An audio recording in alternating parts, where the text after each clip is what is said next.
Good morning students. आज हम लोग शुरू करने वाले हैं बायोलॉजी का first chapter life process. One of the most important chapter of our biology. Even हम जब लाइफ प्रोसेस स्टार्ट करेंगे तो इसमें हमें समझ में आएगा कि ये उन चैप्टर्स में से एक है जो आगे चल के हमारे लिए बहुत ज्यादा इंपॉर्टेंट होने वाला है, स्कोरिंग होने वाला है। इवन हर साल इससे क्वेश्चंस आएंगे ही आएंगे, 1 2 3 तक क्वेश्चन आएंगे, तो हमको उसी हिसाब से इसको तैयार भी करना है। So let's start the video, start the class.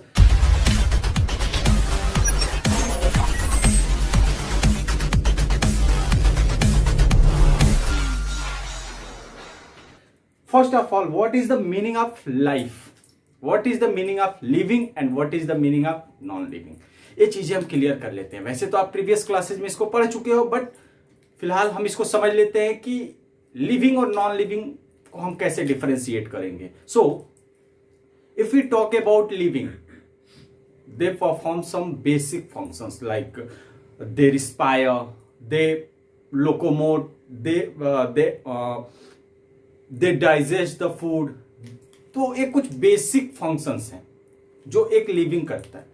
Like हम कर रहे हैं, हम रिस्पिरेट करते हैं, हम ब्रीदिंग की प्रोसेस हमारे अंदर हो रही है। तो ये कुछ ऐसे बेसिक फंक्शंस हैं जिसके बेसिस पे हम क्या कर सकते हैं, एक लिविंग और नॉन लिविंग को डिफरेंशिएट कर सकते हैं। अब आपके घर में एक टेबल पड़ा हुआ है, आप खुद को देख लो।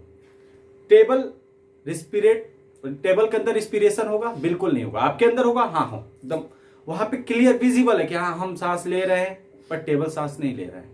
तो हम एक छोटा सा कॉन्सेप्ट है जिसके बेसिस पे हम लिविंग नॉन लिविंग को डिफरेंशिएट कर सकते हैं। और हम सिंगल लाइन में डिस्क्राइब अगर करना चाहें तो वहां पे हम कह सकते हैं कि all the organisms which perform this basic activities, this life processes, they are called as living. So now come to the point, what is the meaning of life process? We perform several type of activities per day, per minute, per second. हमारे अंदर लगातार activity चल रही है, बहुत सारी activity चल रही हैं। और एक्टिविटीज हो क्यों रही है? ताकि हम सस्टेन कर सके, हम जिंदा रहें, हम सरवाइव कर सके। और ऐसी एक्टिविटीज को ही हम क्या बोलते हैं? लाइफ प्रोसेस बोलते हैं। Life process are those processes which are happening to sustain our life. For example respiration, one of the most important, digestion, excretion, locomotion and movement. तो कुछ ऐसे बेसिक फंक्शंस हैं जिसको हम लगातार देखते हुए आ रहे हैं, लगातार हम समझते हैं इन सब चीजों को।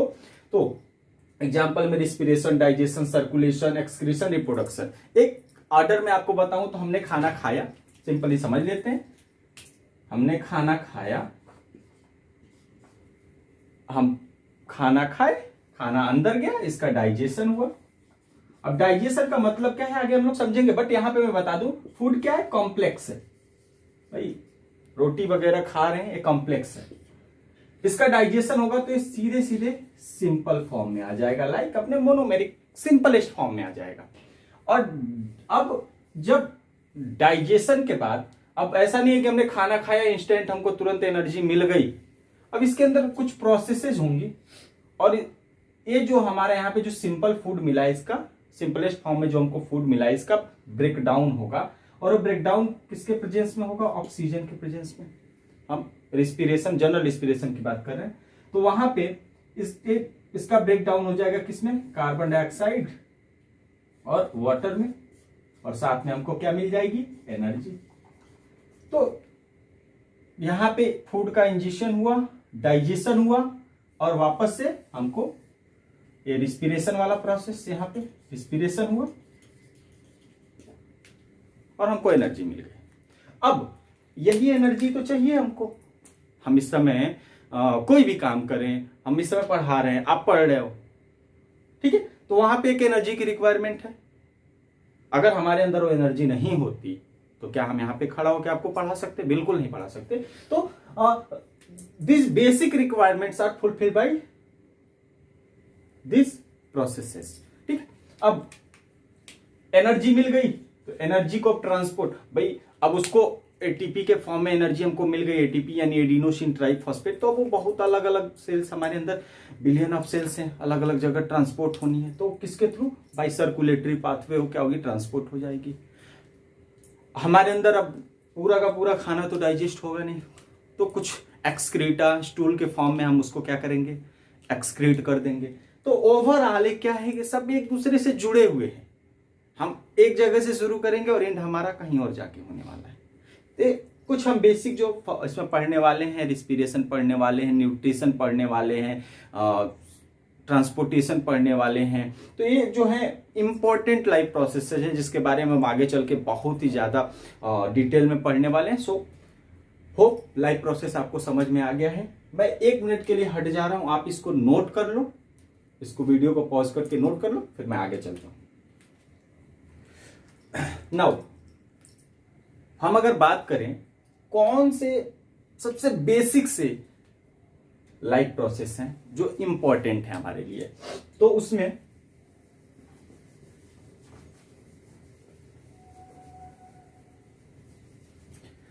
मैं पहली बात करने वाला हूं न्यूट्रिशन की। अब न्यूट्रिशन एक ऐसा वर्ड है जो क्लास 5 से लेके हम पढ़ना शुरू करते हैं, उसके बाद हर दिन एक नए फॉर्म में हमको मिलता जाता है। तो न्यूट्रिशन इज नथिंग, भाई हमने खाना खाया, अपने फायदे के लिए खाया, वही तो है। हमने खाना खा लिया, खाना गया, डाइजेशन हो गया, अब उसके बाद हमने अभी बताया कि उसका ब्रेक डाउन होना है, ये हमारा आ गया फूड। अब फूड का ब्रेक डाउन जब तक नहीं होगा तब तक हमको एनर्जी मिलेगी नहीं, तो खाना खाने का कोई फायदा नहीं। आप पूरा का पूरा घर का राशन खा जाओ, और अगर आपके अंदर ये जो मेटाबॉलिक पाथवे, कैटाबॉलिक पाथवे जो है, स्पेशली कैटाबॉलिक जो कैटाबॉलिक रिएक्शन है, अगर ये ना हो तो फिर आपके खाना खाने का कोई फायदा नहीं है। There is no meaning of this food if this not happens. Respiration is a catabolic pathway. अभी हम आने वाले हैं, बताने वाले हैं मेटाबॉलिक पाथवे के बारे में, मेटाबॉलिज्म के बारे में। तो क्या है कैटाबॉलिक पाथवे? हमारे अंदर सब कुछ मेटाबॉलिक, हम कुछ बना रहे हैं, कुछ तोड़ रहे हैं, सब वही तो चल रहा है हमारे अंदर। तो अगर इस कैटाबॉलिक पाथवे को आप स्किप कर दो तो आपके खाना खाने का, आपने जो वहां पे न्यूट्रिशन लिया, जो न्यूट्रिएंट्स आए, उनका कोई मतलब नहीं है। अब चलो ठीक है, आपने डाइजेस्ट कर लिया, एनर्जी आपको मिल गई, लेकिन आप पूरा का पूरा फूड तो डाइजेस्ट कर नहीं सकते, समवॉट अमाउंट उसमें रह जाएगा, तो उसको आप क्या करोगे, एक्सक्रीट कर दोगे।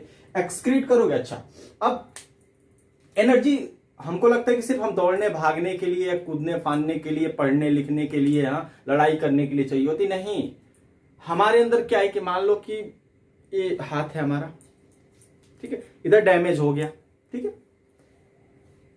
अब डैमेज हो गया तो ये हमेशा तो ऐसा है नहीं कि इधर गड्ढा बना रहेगा, कुछ दिन के बाद ऑटोमेटिक क्या होता है, कवर कर जाता है। यानी कि यहाँ की सेल्स ने ये एरिया कवर कर लिया, और यानी यहाँ पे या तो रिपेयरिंग हुई है या फिर नई सेल्स बनी है, ठीक है। अब जब ड्यूरिंग बर्थ आप देखो तो आपकी साइज इतनी सी होती है, बढ़ते बढ़ते बढ़ते बढ़ते देखो कितनी हाइट हो गई होगी। अभी आप 10th में हो, 5 फीट से प्लस ही हो गए, तो हाइट बढ़ी, यानी कि आपके अंदर नंबर ऑफ सेल्स भी बढ़े, सेल्स की साइज शेप में भी बहुत सारे चेंजेस हुए, तो ये ओवरऑल ग्रोथ हुआ, रिपेयर हुआ, और फाइनली बहुत सारे सेल्स, आपको पता होना चाहिए कि इवन हर 24 आवर्स में आपके सेल्स क्या होते हैं, एक बार एक साइकिल कंप्लीट करके और वापस से रिपेयरिंग में चले जाते हैं, मतलब सॉरी, दोबारा उनका साइकिल शुरू हो जाता है। वहीं पे सिर्फ नर्व सेल को इसमें मत इंक्लूड करना, हमारे जो ब्रेन सेल्स हैं उनको मत इंक्लूड करना, वो इवन हर 7 ईयर्स पे एक बार रिप्लेस होते हैं। कंट्रोल एंड कोऑर्डिनेशन, अब ये तो पूरा का पूरा चैप्टर है, इसके बारे में तो बहुत डिटेल में पढ़ना है। कंट्रोल एंड कोऑर्डिनेशन, किसी भी चीज हमारे अंदर कोई भी चीज हो रही है, एकदम समझ लो कि एक स्पेसिफिक वे में हो रही है, मतलब वहां पे एक छोटा सा मैसेज किस तरीके से पूरा का पूरा एक स्पेशल केस वहां पे तैयार कर दे रहा है, इसके बारे में हम पढ़ने वाले हैं। कैसे, जैसे हमको यहाँ चोट लगी, हमारे ब्रेन ने रिस्पॉन्ड करा, हमने हाथ क्या आग में डाल दिया, हमारे ब्रेन ने कहा हाथ हटाओ, तो ये सब चीजें हम इसमें डिस्कस करने वाले हैं। Irritability, it is nothing, it is only respond to external stimuli. अगर हमने कुछ टच किया, अभी मैंने बताया आग में हाथ गया और हमने रिस्पॉन्ड किया कि अरे इसको पीछे हटाओ, हाथ जल रहा है, तो यही है इरिटेबिलिटी एंड रिप्रोडक्शन। और ये तो सबसे बेस्ट एग्जांपल इरिटेबिलिटी का आप लोग देखोगे मिराबिलिस सॉरी छुई मुई में। तो और लास्ट वन इज रिप्रोडक्शन, ये भी अपना एक बहुत बड़ा इंपॉर्टेंट चैप्टर है, बहुत important chapter reproduction. Mainly reproduction means we produce on copies, हम अपनी खुद के जैसे ऑन स्पीसीज को प्रोड्यूस करें, यही हमारा रिप्रोडक्शन है। तो ये सब आगे चल के हम देखने वाले हैं। इंपॉर्टेंट बस आप ये समझ लो कि लाइफ प्रोसेस है क्या, क्योंकि इंट्रोडक्टरी वीडियो है, तो लाइफ प्रोसेस है क्या, कौन कौन से इंपॉर्टेंट लाइफ प्रोसेस है, और उसके बारे में हम आगे तो पढ़ने वाले हैं ही। तो इसको आप लोग नोट कर लो, हम आगे इसके बाद मेटाबॉलिक एक्टिविटीज या न्यूट्रिशन पढ़ने वाले हैं। तो now our next topic is metabolic processes और metabolic activities. What is the meaning of metabolic processes? Hence we know that in our cells, in our body, in particular time, various type of reactions occurs, and these reactions are called as biochemical reaction. What is the meaning of biochemical? Bio means biological, means our inside our body, inside our cells, and chemical means they are chemically these are simple chemicals, we can say they are in chemical form. So biochemical reactions performed inside our body is called as metabolic activities or metabolic processes. Simply they are of two types. First one is anabolic processes or anabolism, and second one is catabolic process or catabolism. What is the meaning of anabolism? Ana, to synthesize, means in a biochemical reaction, if we got something complex, simpler to complex, means आप photosynthesis को देख लो, बहुत ज्यादा कोई बड़ा example नहीं देना, जो हमको पढ़ना है हम वही एग्जांपल इसमें इंक्लूड करेंगे। फोटोसिंथेसिस को देख लो, क्या है कि हमारे पास कार्बन डाइऑक्साइड है और वाटर है, इन the presence of chlorophyll and sunlight, ये क्या हो गया, किसमें कन्वर्ट हो गया, ग्लूकोज यानी ऑर्गेनिक फूड मटेरियल में, साथ में ऑक्सीजन मिल गया और साथ में हमको यहाँ पे क्या मिला, कुछ नहीं मिला, water. Not so much important, हमारा मतलब अभी फिलहाल इससे है। अच्छा, इंपॉर्टेंट है नहीं कि यहाँ पे नहीं है, आगे है इंपॉर्टेंट।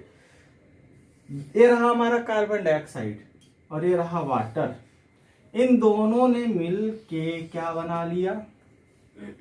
अब देखो, अब ध्यान से, ऐसे कॉमन लैंग्वेज में बात करते हैं, एकदम इतिहास भूगोल टाइप। ये देखो, छोटा सा था, ये भी छोटा सा था, ये बड़ा सा बन गया, बनाना। तो जब छोटे छोटे नन्हे मुन्ने जो हमारे कंपाउंड्स हैं वो मिलके एक कॉम्प्लेक्स कंपाउंड बना ले, मीन्स वहां पे एनाबोलिज्म हो रहा है, सिंथेसिस हो रही है। अब आते हैं कैटाबोलिज्म में। तो कैटा मीन्स टू ब्रेक डाउन। अब अगर कोई बायोकेमिकल रिएक्शन हो रहा है, मीन्स वहां केमिकल का इन्वॉल्वमेंट है, बार बार मैं बोल रहा हूं ये सब केमिकल्स ही हैं, बट इनसाइड आवर बॉडी है, तो बायोकेमिकल कहे जाते हैं। तो ब्रेकडाउन हो रहा है, मतलब वो टूट रहा है। अभी देखो, हमने क्या किया, सिंपल से कॉम्प्लेक्स बनाया, अब हम क्या करेंगे, कॉम्प्लेक्स टू सिंपल बनाएंगे। भाई जाहिर सी बात है कि हमारे अंदर कुछ बनेगा तो कुछ टूटेगा, और जब तक टूटेगा नहीं तब तक एनर्जी नहीं मिलेगी। अभी कई बार ये दिमाग में आ जाता है कि सर बन रहा है फिर टूट क्यों रहा है, तो उसका सिंपल सा जवाब है कि बनेगा तो वहां पे बनेगा तो कुछ फॉर्म में हमको यहाँ पे एनर्जी मिलने वाली है, और फिर इसी का ब्रेकडाउन होगा। कैसे, देखो मैं प्लांट के केस में एक्सप्लेन कर रहा हूं। 12O6 और साथ में हमारे आगे ऑक्सीजन, और यहाँ पे हो गया हमारा, ये रिस्पिरेशन वाली प्रोसेस है, फोटोसिंथेसिस के बाद आ गया हमारा रिस्पिरेशन। और देखो 6CO2 plus 6H2O, and that is somewhat energy in the form of ATP. ठीक है, तो अब आप देखो, कॉम्प्लेक्स था, सिंपल हो गया। तो कहने का मतलब यही है कि हमारे अंदर मेटाबॉलिक प्रोसेसेस चलते रहते हैं, मीन्स एट सम टाइम कुछ बन रहा होता है, वही दूसरे समय कुछ टूट रहा होता है। इससे ही हम क्या बोल रहे हैं, मेटाबॉलिक। अगर कुछ बन रहा है, एना मीन्स सिंथेसिस, केटा मीन्स ब्रेकडाउन। तो एनाबोलिज्म एंड केटाबोलिज्म का पैरेलल चलता रहेगा। हाँ, अब एक इंपॉर्टेंट चीज की हो क्यों रहा है, तो बेटा हमको एनर्जी की रिक्वायरमेंट है, और एनर्जी तभी आएगी जब कुछ इस तरीके का सीन क्रिएट हो जाएगा हमारे सेल्स के अंदर। तो समझ में आया है, मैं साइड में हो जा रहा हूं, इसको नोट कर लो। अब नेक्स्ट टॉपिक हम लोग न्यूट्रिशन शुरू करने वाले हैं, तो फटाफट इसको नोट कर लो। Now our next topic is nutrition. अब ये ऐसा टॉपिक है जिसको हमें पढ़ने से ज्यादा समझने की जरूरत है। हम अगर सिर्फ इसके कॉन्सेप्ट को समझ लें या फिर ये समझ लें कि आखिर हम पढ़ क्यों रहे हैं, तो सारा कॉन्सेप्ट अपने आप क्लियर हो जाएगा। First of all, what is the meaning of nutrition. हमने खाना खाया, ठीक है। अब नॉर्मली सबके साथ होता है कि हम लोगों को दाल चावल मिला बढ़िया सलाद वगैरह के साथ, तो हम लोग कहते हैं नहीं नहीं नहीं, पिज्जा बर्गर खाना है। मम्मी कहती है नहीं बेटा, वो अच्छा नहीं है, वो खराब है, ये अच्छा है। हमारी दाल चावल रोटी अच्छी है, पिज्जा बर्गर खराब है। ठीक है, फूड वो भी है, फूड ये भी है, बट इंपॉर्टेंस होता है न्यूट्रिशनल वैल्यू का, कि किसमें कितना ज्यादा न्यूट्रिशन है। ठीक है, तो वहां से आप उस कॉन्सेप्ट को समझो कि आखिर क्यों मना कर रही है तो वो भी फूड और ये भी फूड। दाल चावल रोटी सब्जी भी फूड है और पिज्जा बर्गर भी फूड है, बट हमने फूड खाया और उससे हमने क्या करा, न्यूट्रिएंट्स को अपने एनर्जी नीड्स के लिए वहां पे एब्जॉर्ब करा, यूज करा, इसे हम बोलते हैं न्यूट्रिशन। तो फर्स्ट ऑफ ऑल, अब अच्छा फूड कौन है, या फिर हमारे लिए कौन सा फूड ज्यादा इंपॉर्टेंट है, या कौन सा ज्यादा न्यूट्रिटिव माना जाएगा, जिसमें न्यूट्रिशनल वैल्यू ज्यादा होगी। दैट्स वाई मम्मी मना करती हैं, क्योंकि दाल चावल रोटी सब्जी होममेड है, तो उसका न्यूट्रिशनल वैल्यू ज्यादा होगा। नाउ हमको ये अच्छी तरीके से पता है कि food is the main source of energy. जैसे कहते हैं ना कि what is the main source of energy on our earth, तो बेटा वो सन है। लेकिन यहां पे जब न्यूट्रिशन के अंदर हम पढ़ेंगे तो फूड है, ठीक है। Food is the main source of energy in all living organisms. अब ये जो फूड है ये ऑर्गेनिक भी हो सकता है और इनऑर्गेनिक भी हो सकता है। Organic means from our body. कोई जैसे ओल्ड कॉन्सेप्ट आप लोग जब ऑर्गेनिक और इनऑर्गेनिक का जब ओल्ड कॉन्सेप्ट आप देखोगे तो बहुत ही यूनिक कॉन्सेप्ट दिया गया था, बहुत ही इजी कॉन्सेप्ट दिया गया था कि हमारे बॉडी के अंदर से जो कंपाउंड रिपोर्टेड है उन्हें ऑर्गेनिक कंपाउंड बोला जाएगा, और जो हमारे बॉडी के बाहर से रिपोर्टेड है, जैसे अर्थ से या फिर किसी अदर प्लेस से अगर रिपोर्टेड है तो उसे इनऑर्गेनिक बोला जाएगा। समटाइम्स हम और अच्छे से समझ ले कि हमेशा ऑर्गेनिक के साथ कार्बन जुड़ा रहता है, लेकिन इनऑर्गेनिक के साथ कार्बन, और कार्बन सिर्फ ऐसे देखो, सिर्फ कार्बन का मतलब ये नहीं है कि वहां पे सिर्फ और सिर्फ कार्बन होगा। कार्बन के साथ मिनिमम एक हाइड्रोजन वहां पे आपको देखने को मिलेगा, चाहे आप कार्बोहाइड्रेट में देख लो C6H12O6, या फिर मीन्स ऑर्गेनिक और सिर्फ कार्बन हो और इसके साथ कोई हाइड्रोजन नहीं हो तो एक और कभी भी ऑर्गेनिक नहीं बोला जाएगा, कार्बोनिक नहीं बोला जाएगा। इसको आप केमिस्ट्री में और डिटेल में पढ़ोगे इस साल। तो now come to our point, macro elements और माइक्रो एलिमेंट्स। अब मैक्रो कहने का मतलब, मैक्रो मतलब ज्यादा, माइक्रो मीन्स कम। तो मैक्रो एलिमेंट्स कहने का मतलब ये है कि हमको ज्यादा अमाउंट में चाहिए, लाइक कार्बोहाइड्रेट्स हो गए, प्रोटीन्स हो गए, ये हम ज्यादा अमाउंट में चाहिए। लेकिन बहुत सारे ऐसे एलिमेंट्स हैं जो हमको बहुत कम अमाउंट में चाहिए, जैसे सोडियम की बहुत ज्यादा रिक्वायरमेंट नहीं है, पोटेशियम की बहुत ज्यादा रिक्वायरमेंट नहीं है, So they are called as micro elements or micro molecules. But sometimes our body requires a large amount of elements, like a large amount of compounds like proteins and carbohydrates, because they perform all the basic functions which are needed to our body. So simply हम इसको organic, inorganic, macro और micro elements में categorise कर सकते हैं. Now ये जो micro elements है, मैक्रो एलिमेंट्स है, जो हमको ज्यादा मतलब जरूरत है जिनकी हमें, उसे हम न्यूट्रिएंट बोलते हैं. और आप कभी भी कोई भी चीज खरीदते हो तो पीछे देखना एक लगा होगा न्यूट्रिएंट्स या न्यूट्रिशनल वैल्यू. आप बैग के पीछे देखना, जैसे आपने कोई भी चीज खरीदी, बिस्किट तक खरीदा तो पीछे न्यूट्रिशनल वैल्यू दी है कि इतना इसमें इतना कैलोरी एनर्जी है, इतना फैट है, इतना कार्बोहाइड्रेट है, सब उसमें डिटेल दिया रहता है. तो आप वहां से एक्सपीरियंस कर सकते हो. आप मार्केट जाना, अभी तो फिलहाल मत जाना, अभी घर पे रहना. जब लॉकडाउन खत्म होगा, कोरोना खत्म होगा, तब जाना और आराम से क्या करना कि एक बिस्किट खरीदना, ठीक, और पीछे जाके देखना तो उस पर एक न्यूट्रिशनल वैल्यू का एक चार्ट बना होता है. और वहां से आप क्या कर सकते हो, देख सकते हो कि कितना कार्बोहाइड्रेट है, कितना. अब जो ज्यादा अमाउंट में, जैसे कार्बोहाइड्रेट हमको ज्यादा चाहिए तो ज्यादा वहां पे मिलेगा. लेकिन कुछ ऐसी चीजें जिनको हमको बहुत ही लो अमाउंट में रिक्वायरमेंट है तो सबसे कम मिलेंगे. फैट्स वगैरह बहुत ज्यादा, देखो वो फूड ज्यादा फिट माना जाता है जिसमें फैट्स कम से कम हो.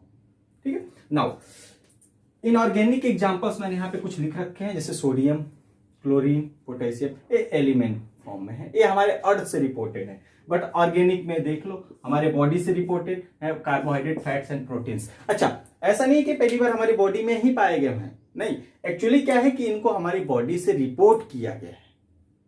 दैट्स वाई ये ऑर्गेनिक कह रहे हैं. ऑर्गन वर्ड से बने हुए. अब हमने बार बार फूड डिस्कस कर लिया, तो फूड का इंपॉर्टेंस क्या है, what is the importance of food. तो उससे हम 3 ब्रॉड लेवल पे हम कैटेगराइज कर लेते हैं. फर्स्ट तो हमारा सोर्स ऑफ एनर्जी है, इसमें कोई अब सोचने वाली बात ही नहीं है कि हाँ ये क्यों मैं बोल रहा हूं. Food is the main source of energy. अब वो एनर्जी हमको कैसे मिलती है, ऑक्सीडेशन के थ्रू. ऑक्सीडेशन मीन्स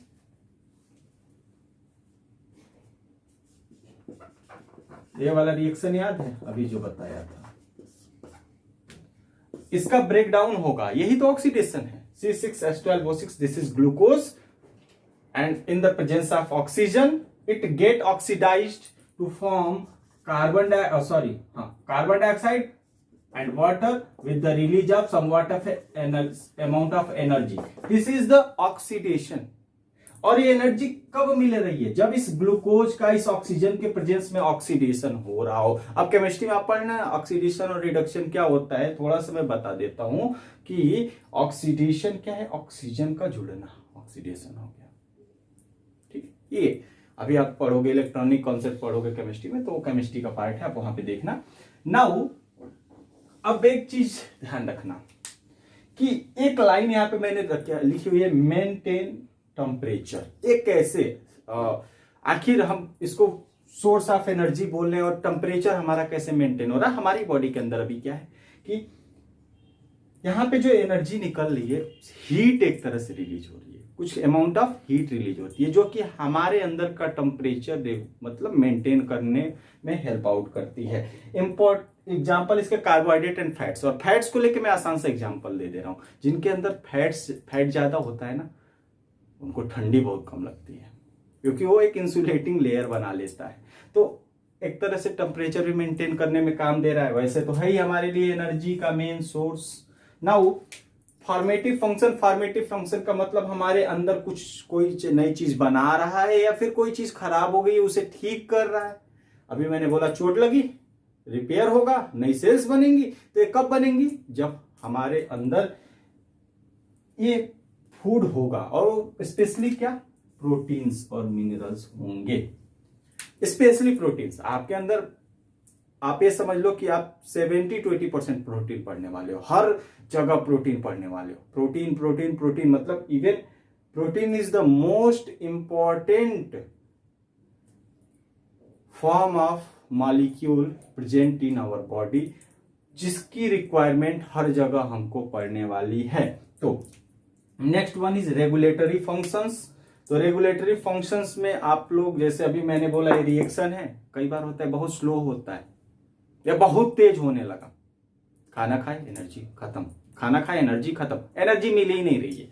तो कहने का मतलब क्या है कि वहां पे कुछ ऐसी चीजें आ चुकी हैं जो अब इसको डिसबैलेंस कर रही हैं, और इसको बैलेंस करने का काम करेंगे रेगुलेटरी फंक्शंस, जो रेगुलेटरी जो फंक्शन होता है विटामिन एंड मिनरल्स। इसलिए कहा जाता है ना कि विटामिन खा लिया करो, विटामिन हमारे अंदर रहेंगे तो। और सबसे अच्छी बात है विटामिन, जब भी हम कोई भी जैसे फ्रूट वगैरह खा रहे हैं तो उससे जो विटामिन मिलता है डायरेक्टली हमारी बॉडी अब्जॉर्ब कर लेती है। अभी डाइजेशन वाले पोर्शन में हम कंसिडर करेंगे कि विटामिन ही एक ऐसी चीज है जिसका डायरेक्ट एब्जॉर्प्शन होता है, जिसका कोई डाइजेशन नहीं होता है हमारे बॉडी के अंदर। तो उसके अलावा इम्यूनिटी प्रोवाइड करता है। Immunity means to fight against several diseases, बहुत सारी डिजीज के अगेंस्ट हमको फाइट करने की एक टेंडेंसी जो प्रोवाइड करता है विटामिन सी देता है। फॉर एग्जांपल अभी आप लोगों ने पढ़ा होगा कि विटामिन सी से स्कर्वी होता है। अब यानी विटामिन नहीं है तभी तो स्कर्वी हुआ। हाँ, आप लोग जितने भी इम्यूनोलॉजिकल डिजीजेज यानी इम्यून से रिलेटेड डिजीज पढ़ोगे उसमें कहीं ना कहीं थोड़ा बहुत विटामिन का समवॉट रोल आ ही जाएगा। तो ये कुछ इंपॉर्टेंट फंक्शंस हैं, इसको आपको ध्यान रखना है कि इंपॉर्टेंस, अगर आपसे कोई पूछ दे what is the importance of food, then you have to explain the food is the main source of energy, it performs some regulatory functions as well as some formative functions, and also explain that these all the concept of these three functions। तो ये हमारा आज का nutrition का topic खत्म हुआ। Next अब हमारा जो टॉपिक है वो टाइप ऑफ न्यूट्रिशन है, जो कि वो बहुत इंटरेस्टिंग होने वाला है। तो इससे रिलेटेड आपको सीट भेज दी जाएगी, इसमें इसके साथ में अपलोड कर दूंगा, और वहां से आप इससे रिलेटेड जो भी क्वेश्चंस, जो पॉसिबल क्वेश्चंस हैं उसको आप लोग कर सकते हो। सो थैंक यू, मिलते हैं नेक्स्ट वीडियो में।